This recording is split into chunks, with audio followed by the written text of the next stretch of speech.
Hey, what is up, everybody? This is Stevie Breach coming to you here today. I am driving home on my way home from work. Today, it was announced that WWE is working on a documentary for Peacock that is going to be about WrestleMania 9. Now, I think there are other WrestleManias that honestly deserve to have their own documentaries made about them more than WrestleMania 9. And a lot of people are kind of like pointing fingers at WrestleMania 9 as like that's one of the worst WrestleManias of all time. But I honestly think that there is a lot to come out of a documentary on WrestleMania 9 if WWE feels like stirring up the shit and basically stirring it around a little bit and basically getting into the dirty work of the professional wrestling business. WrestleMania 9 was definitely in a downfall state for WWE. Coming out of the Hoosier Dome, going to Las Vegas, where definitely ticket prices were going to be higher, but there weren't as many tickets. Then going to WrestleMania 10, being in the Madison Square Garden. WrestleMania 11 is basically held in Connecticut, in the forest, in the middle of nowhere. WrestleMania 12, they go to Los Angeles, which is like a glorious city, but it's in the Anaheim Pond, which is a lot smaller than, WrestleMania 8, where they were dreaming of filling up the LA Memorial Coliseum, where they had the Summer Olympics. When was that, 1988? I think that's right. Or was it 82? It was definitely in the 80s sometime. We'll just go with that. But WrestleMania 9, it's the last Hulkamania WrestleMania before WrestleMania 18. But there was definitely a changing of the guard.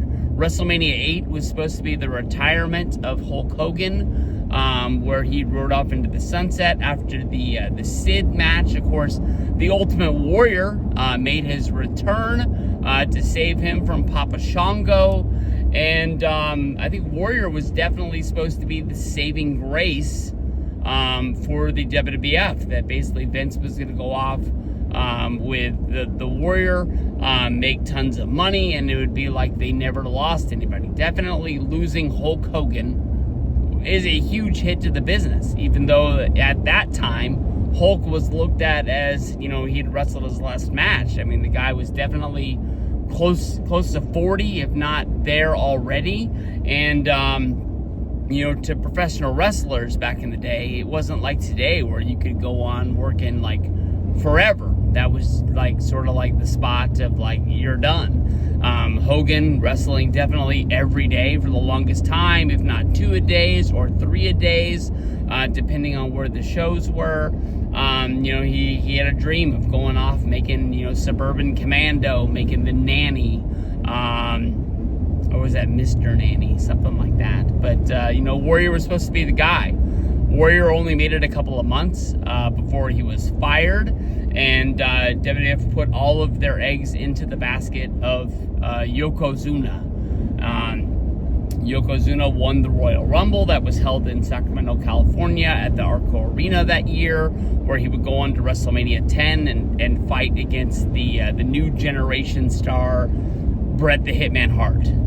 Yokozuna defeated Bret Hart and in a pretty short main event match. And then out of the middle of nowhere, Hulk Hogan, who had delivered a promo basically saying that he was going to have his eye on this match and he didn't trust Yokozuna and he had Bret the Hitman Hart's back, comes running down to ringside trying to console Bret Hart, and Bret's like waving him off like, I don't want none of this, I don't want none of you.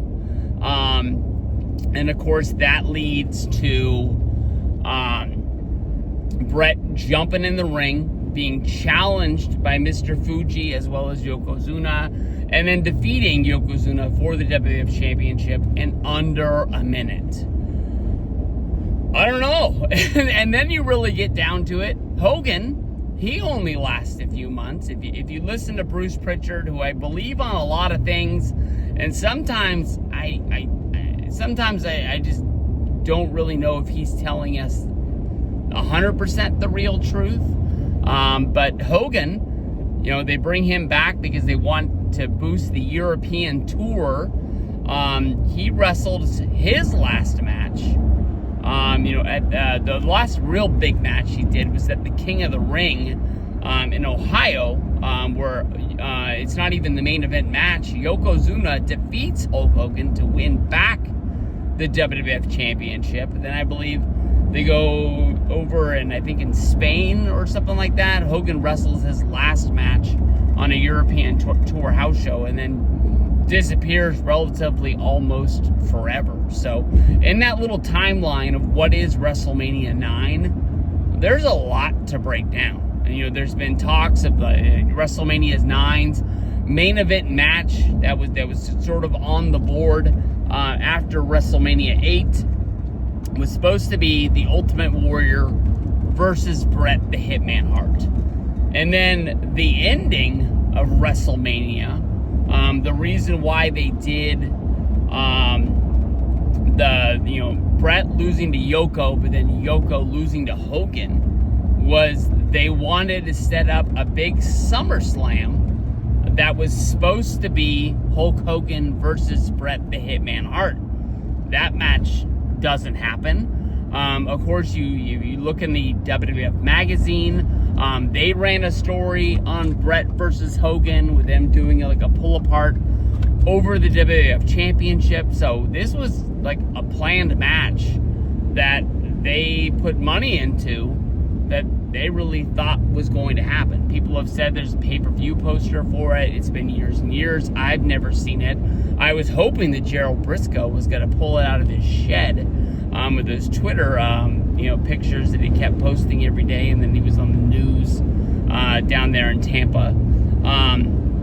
But I think if you do WrestleMania 9 and just start running down Razor Ramon versus Bob Backlund, if you talk about the reason why Shawn Michaels attacked Mr. Perfect backstage after the Lex Luger match, if you break it down like that, WrestleMania 9's documentary's not going to be good.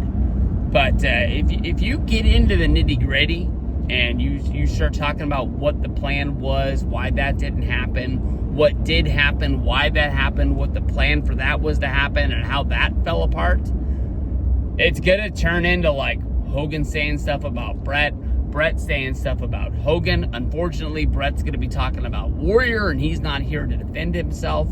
But if you go back well over 10 years and you look at that I think it was called it wasn't called the History of WrestleMania. I think it was called something like the Mania or something like that.